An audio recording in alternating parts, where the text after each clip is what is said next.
Ambassador Jiho Kim walked slowly through the long corridors of the Galactic Council building. His black ceremonial robes felt heavy on his shoulders. He had worn them many times before, but today felt different.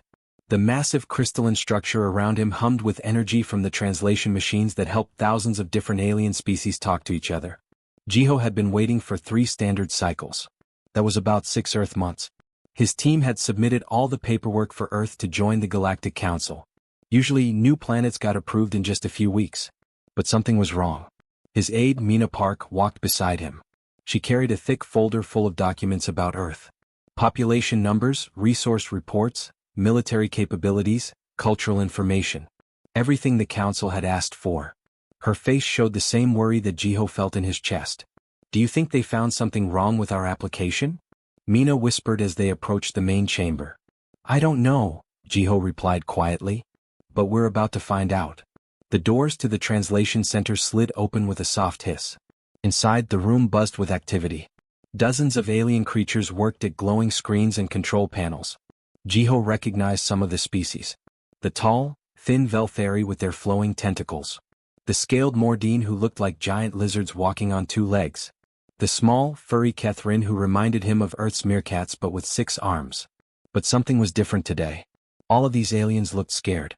Council Speaker Velthari approached them. Her skin, normally a beautiful blue color, looked pale. Her tentacles moved in quick, nervous patterns. Jiho had studied alien body language before coming here. When Velthari's tentacles moved like that, it meant she was very upset about something. "Ambassador Kim," she said through the universal translator device on her chest. "Thank you for coming so quickly." "Of course," Jiho replied with a polite bow. "We're eager to complete the membership process. Is there a problem with our documentation?"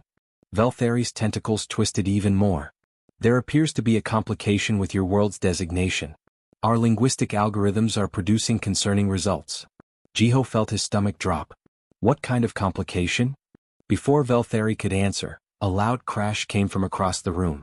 One of the Mordine linguists had knocked over his workstation. His scales, which were normally a deep green color, had turned pale yellow. Other aliens nearby moved away from him quickly. "Chief Linguist Mordine has been working on this problem for 2 full cycles," Velthari explained. "The designation your species uses for your home planet? The word, Earth. When we process it through our ancient databases, it produces a match we hoped never to see." Mina stepped forward, clutching her folder tighter. "I'm sorry, but I don't understand. It's just the name of our planet. We've always called it Earth. It means soil or ground or land in our languages." Mordine approached them on shaking legs. His yellow scales caught the light from the translation screens. When he spoke, his voice came out as a high whistle that the translator turned into words. "No, human. Your word, when run through the first language protocols, does not mean soil or ground. It produces a different result entirely." "What does it mean then?" Jiho asked, though he wasn't sure he wanted to know the answer. Mordine looked around the room nervously. Other aliens had stopped working and were listening now. The room became very quiet except for the humming of the machines. "It means the death world," Mordine whispered. The silence that followed felt heavy and cold. Jiho stared at the alien linguist, trying to understand what he had just heard. "That's impossible," Mina said firmly. "Earth is a beautiful planet. Yes, we have some dangerous areas and weather, but it's our home. It's where we come from. How could it be called a death world?" Velthari moved closer to them. Her tentacles had stopped their nervous dancing and now hung still at her sides. This was even worse than before, Jiho realized. Complete stillness meant terror. "The Forbidden Codex," she said so quietly that the translator barely picked up her words. "It is a collection of the oldest texts in the galaxy. Written by the first civilizations to achieve space flight. Most of it is mythology and legends. Stories to frighten children. But there are prophecies too." She paused and looked around the room. Every alien was staring at them now. One prophecy speaks of a world so dangerous that even death itself cannot rule there. A place where life survives conditions that would destroy entire star systems. The prophecy says that one day, the children of this death world would leave their home and travel to the stars. Jiho felt cold despite the warm temperature in the room. "And you think that world is Earth?" "We don't think it," Mordine said, his scales now completely white with fear. "We know it. Your planet's name appears in the ancient texts exactly as you pronounced it. Earth. The death world from the prophecies." Suddenly, red lights began flashing throughout the chamber. A loud alarm sound filled the air. Alien voices called out in dozens of different languages before the translators could convert them to words Jiho could understand. Emergency protocols activated, announced a mechanical voice from hidden speakers. All council members report to emergency stations immediately. Velthari looked at Jiho with what he could only describe as pity. I'm sorry, Ambassador Kim. This changes everything. Word is already spreading throughout the galaxy. Every member world is being notified that the Death World has revealed itself, and its children seek to join the council. Through the large windows of the chamber, Jiho could see ships launching from the space station. Dozens of them all heading toward different points of light in the star field. Messengers carrying news that would change how the entire galaxy viewed humanity. What happens now? Mina asked in a small voice. Now, Velthari said sadly, the galaxy prepares for the fulfillment of ancient prophecy. And we all pray that the children of the Death World come in peace. Council Archivist Teoslan stood before the massive metal doors that led to the sealed vault. His old hands shook as he placed them on the scanning device.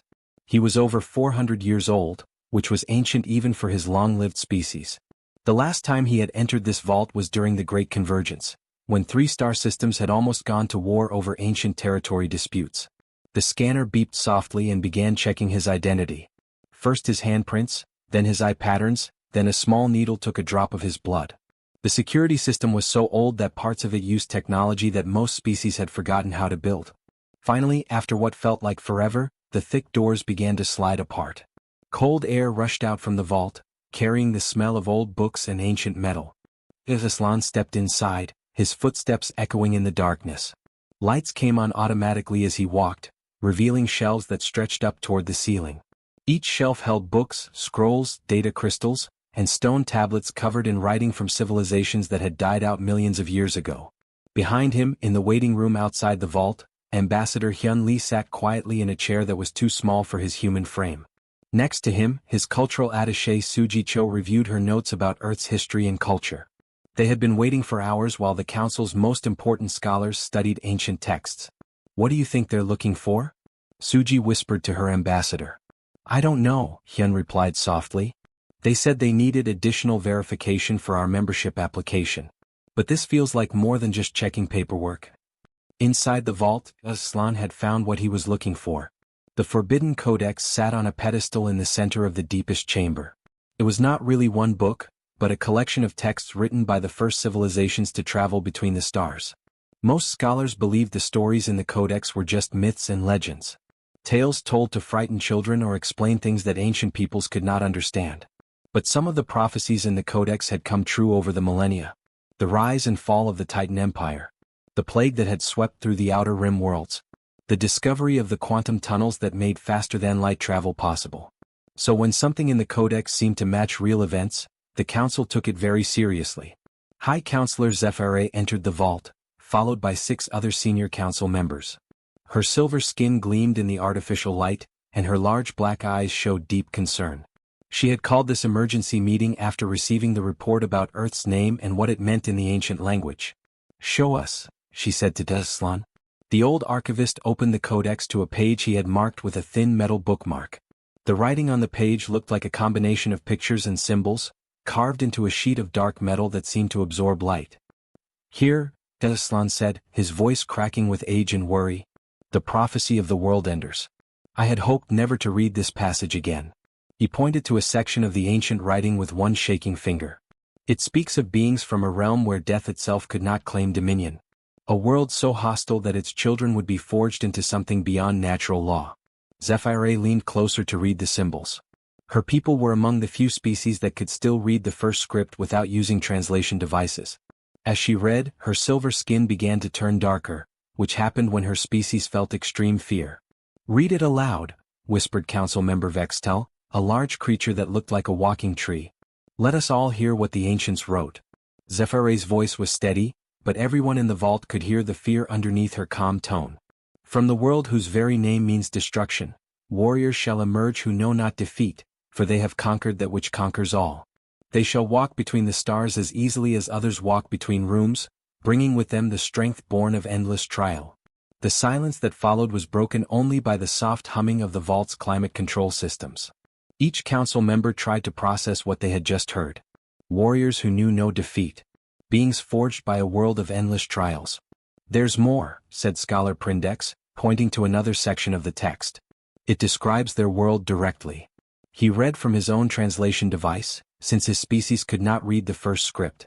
A sphere of chaos where fire rains from the sky, where the very air burns flesh, where mountains move and seas boil, yet still life persists and thrives. Council member Thyrak stepped backward, bumping into a shelf of ancient books. His 4 arms waved in distress as he spoke. Fire rains from the sky. The humans call them meteor showers. They watch them for entertainment. The air burns flesh, added Vextal slowly. Their atmosphere is 21% oxygen. That concentration would kill most of us within minutes.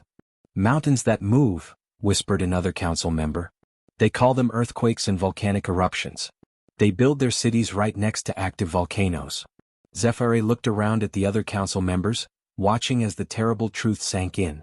Everything the ancient prophecy described as apocalyptic conditions, humans described as normal parts of life on their planet. They lived through disasters that would destroy entire civilizations, and they called it Tuesday. Seas that boil, Dehislan added quietly. Their oceans reach temperatures that would cook most organic matter. They swim in them for fun. The vault became completely silent again. Even the climate control systems seemed to have stopped humming. Outside in the waiting room, Hyun Lee checked his watch and wondered why the verification process was taking so long. Inside the vault, the council members stared at each other with growing horror. The prophecy was not describing some mythical world from ancient imagination. It was describing Earth in perfect detail, written millions of years before humans had even evolved. What else does the prophecy say? Zephyr asked, though she dreaded hearing the answer. Azislan turned the page with trembling hands. It says they will either save the galaxy or destroy it. But first they will ask to join us as friends. Through the vault's communication system, they could hear Hyun Lee's voice from the waiting room, patient and polite. Excuse me, is everything all right? We're happy to wait as long as needed. The irony was not lost on any of them. Dr. Do-hyun Kim stood at the presentation podium in the main council chamber, completely unaware of the terror he was about to unleash. He had been chosen to give this presentation because of his friendly personality and his expertise in studying life forms from different planets. The council had requested detailed information about Earth's environmental conditions and native species. Beside him, Dr. Yunha Song checked her translation equipment one more time. She was Earth's top expert in alien languages and had been working hard to make sure all the technical terms would be understood correctly. She smiled at the assembled council members, thinking how exciting it was to share information about their beautiful home planet.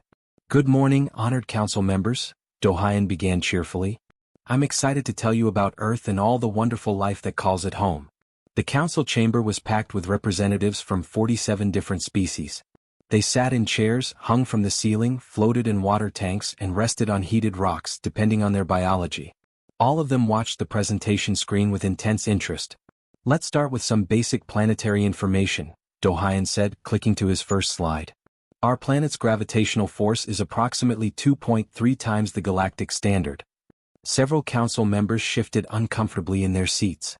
Councillor Zethrak, whose species evolved on a low-gravity moon, made a choking sound. For him, Earth's gravity would be like trying to live while carrying 3 other people on his back. And our atmospheric composition is quite unique, Do-hyun continued, still smiling. About 21% oxygen, 78% nitrogen, with trace amounts of other gases. We understand this is highly reactive for most species, but it works perfectly for us. Reactive, squeaked Counselor Frentok from his environmental suit. His voice came out high and frightened through his translator. Your people breathe combustion accelerant as naturally as we breathe inert gases. Frentok's homeworld had an atmosphere with less than 3% oxygen. To his species, Earth's air was like breathing liquid fire. The idea that humans not only survived in such conditions but actually needed them to live was terrifying. Do-hyun looked confused by the frightened reaction. Oh yes, oxygen is quite reactive. That's why we have fires and rust and things like that. But don't worry, you get used to it. Several council members had begun backing away from the viewing screen, as if the images of Earth might somehow hurt them through the display. Dr. Yunha Song noticed their discomfort and tried to help. Oh, that's nothing compared to our wildlife, she said warmly. Would you like to see some recordings? We have some wonderful footage of our household companions. The word companions translated poorly into several alien languages. To some species it came across as tamed predators, or domesticated killers. But Yunhe didn't know this as she started the video presentation. The first image showed a golden retriever playing fetch with a small child in a park. To human eyes, it was a heartwarming scene of friendship between a boy and his pet. But the Council's computer database immediately identified the animal and displayed warning information on their screens. Species, Canis lupus familiaris. Descended from apex pack predators. Jaw strength, 320 pounds per square inch. Capable of tracking prey across vast distances. Classification, extinction class threat. Counselor Vrextar, who looked like a large purple butterfly, began making high-pitched clicking sounds of distress. On his homeworld, the most dangerous predator had a jaw strength of only 50 pounds per square inch. This is Max, Dohayan explained happily. He belongs to my neighbor's family. Isn't he cute? He loves playing with the children. The video showed the dog gently taking a ball from the child's hand with its teeth. To the aliens, it looked like a massive predator choosing not to kill a helpless young human. The restraint and control displayed by the creature was almost more frightening than if it had been aggressive. And here we have some cats, Yunhe said, clicking to the next video. The screen filled with images of house cats doing normal cat things. Stretching, purring, playing with toys. But again, the database analysis appeared on the council members' screens. Species, Felis catus. Solitary hunter. Retractable claws designed for killing. Night vision superior to most sapient species. Lightning-fast reflexes. Capable of killing prey much larger than itself. Classification, extinction class threat. The video showed a little girl brushing a fluffy orange cat. The cat was purring and seemed completely relaxed. But to the aliens, it looked like a perfectly designed killing machine allowing itself to be touched by potential prey. 3 council members from species that resembled small rodents had huddled together in their seats, trembling with fear. Their ancestors' deepest instincts screamed at them to run and hide from the predators on the screen. This one's my favorite, Yunhe said, bringing up a new video. This is my nephew feeding his pet hamster. The video showed a 5-year-old boy carefully placing sunflower seeds into a small cage. Inside the cage, a tiny brown and white hamster stuffed the seeds into its cheek pouches before running on its exercise wheel. But the database classification made the council members gasp in horror. Species, Mesochrysetus auratus. Territorial omnivore. Cannibalistic tendencies. Capable of storing resources for extended survival. Adapts to extreme environmental changes. Breeds rapidly under stress conditions. Classification, extinction class threat. The idea that humans gave these creatures to their children as gifts, that they considered them safe and harmless, was beyond the council's understanding. Every single Earth animal they had seen would be classified as a dangerous predator on most civilized worlds. The council chamber fell completely silent. The only sound was the quiet humming of the life support systems and the occasional whimper from terrified delegates. 3 council members had actually fainted and slumped in their seats. Councillor Meldrix, whose species looked like walking flowers, spoke in a voice barely above a whisper. You keep these creatures in your homes? Near your offspring? Of course. Dohayan replied brightly.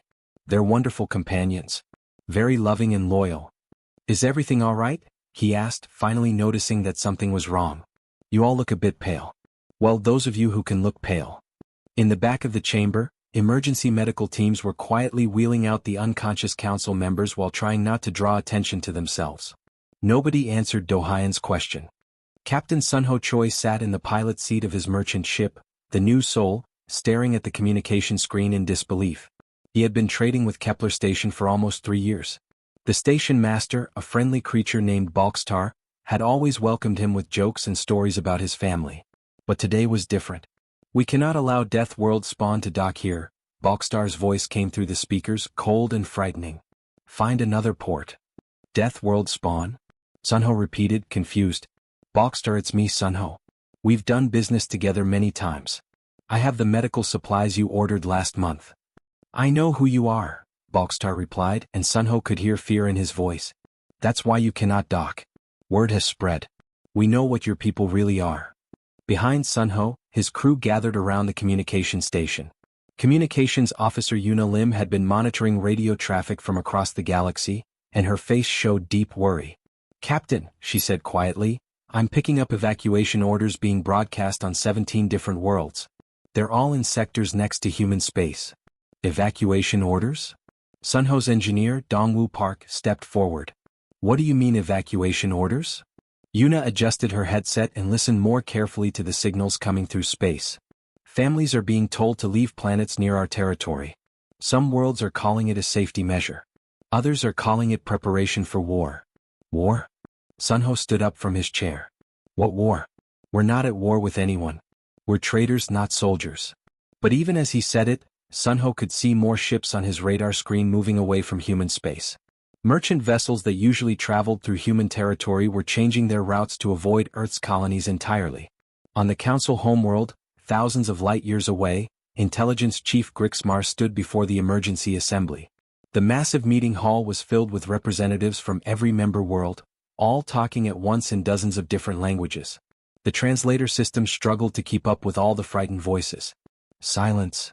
GalaXY called out, his voice amplified through the hall speaker system. Slowly the crowd became quiet. GalaXY was a tall, thin creature with gray skin and 4 arms.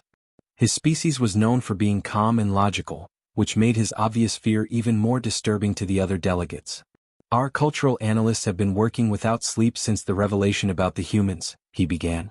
What they have discovered is deeply troubling. He activated a holographic display that showed hundreds of ancient texts and artwork from different worlds across the galaxy. Nearly every member species has some variation of this mythology in their historical records, GalaXY continued. The Enders from the Edge. The Children of Chaos. The ones who cannot die. The warriors from the burning world. Images flashed on the display. Cave paintings showing strange bipedal figures emerging from fire. Stone carvings depicting beings who walked between the stars. Ancient songs written in dead languages, all describing the same thing.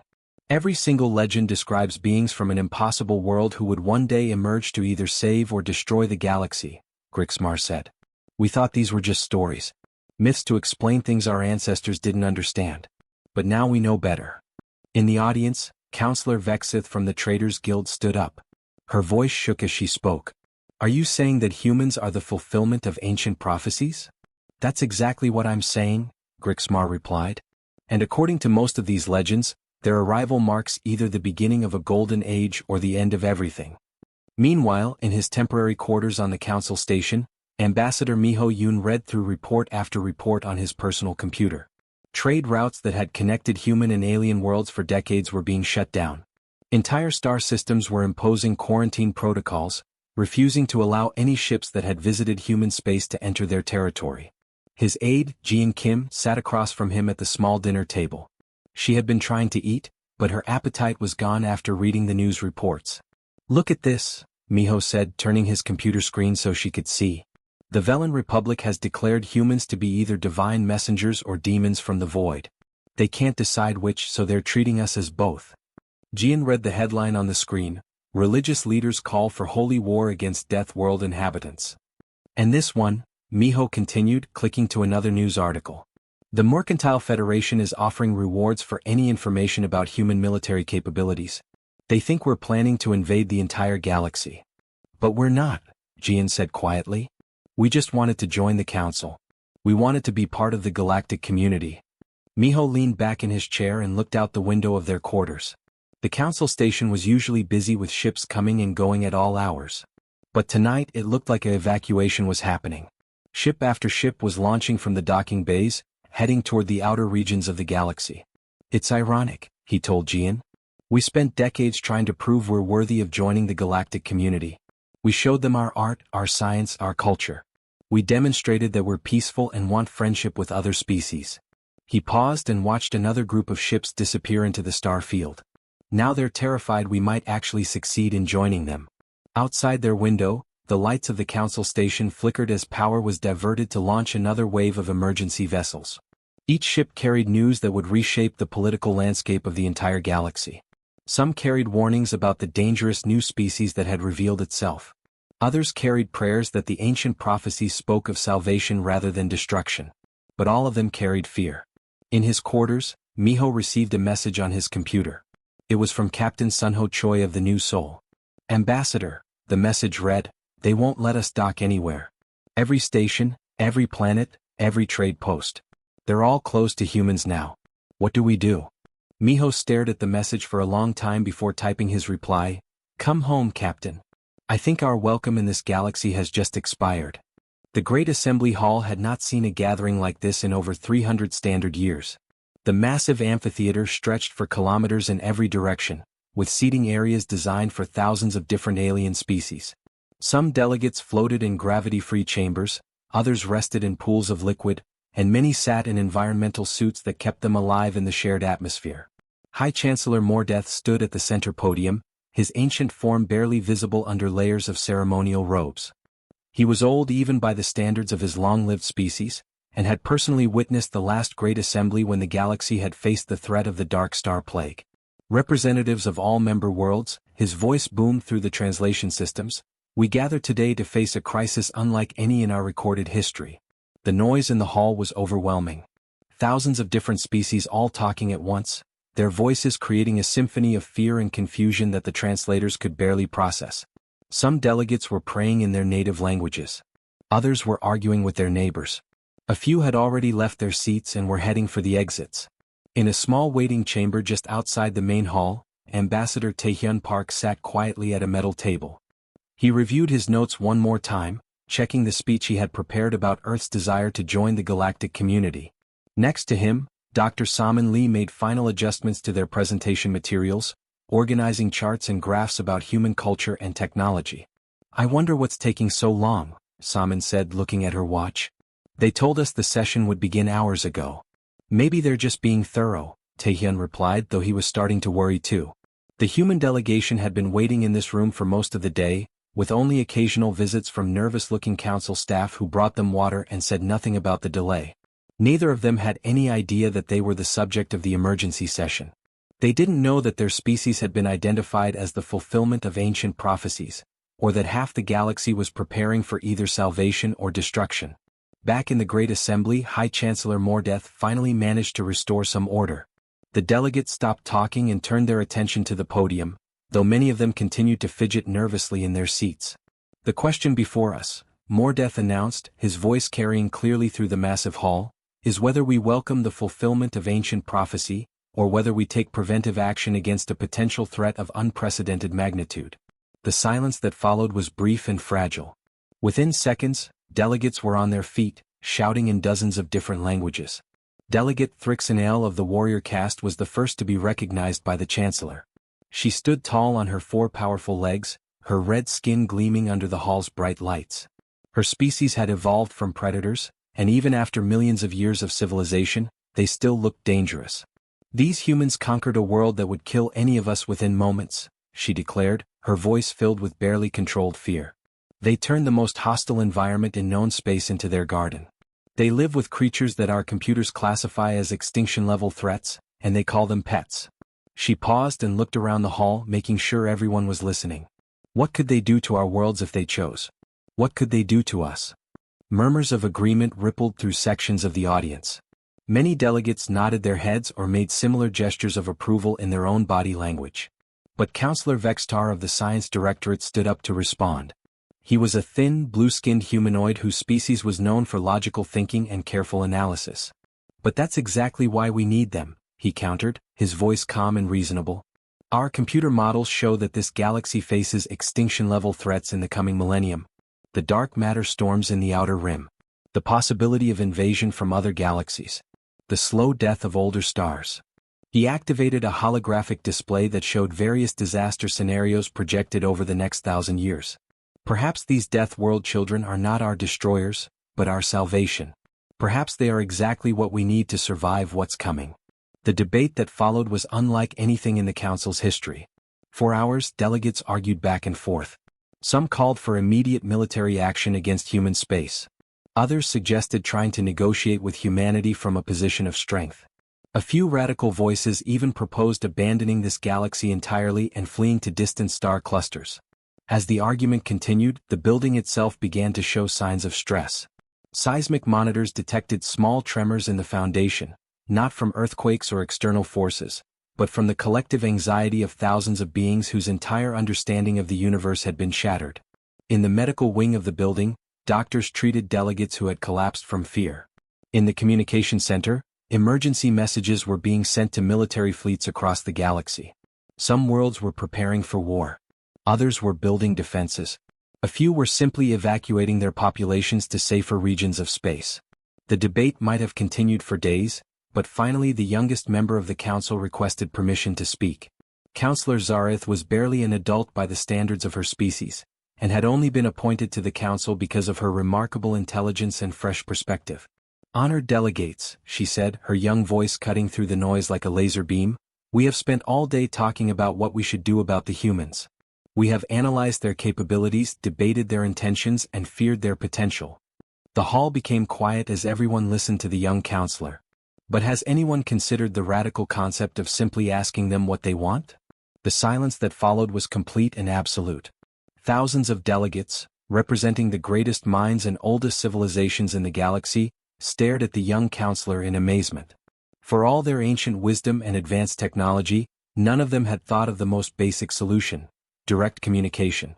High Chancellor Mordeth felt something he had not experienced in centuries: embarrassment. How had they overlooked something so simple? "Bring in the human ambassador," he announced. Ambassador Taehyun Park was summoned at last.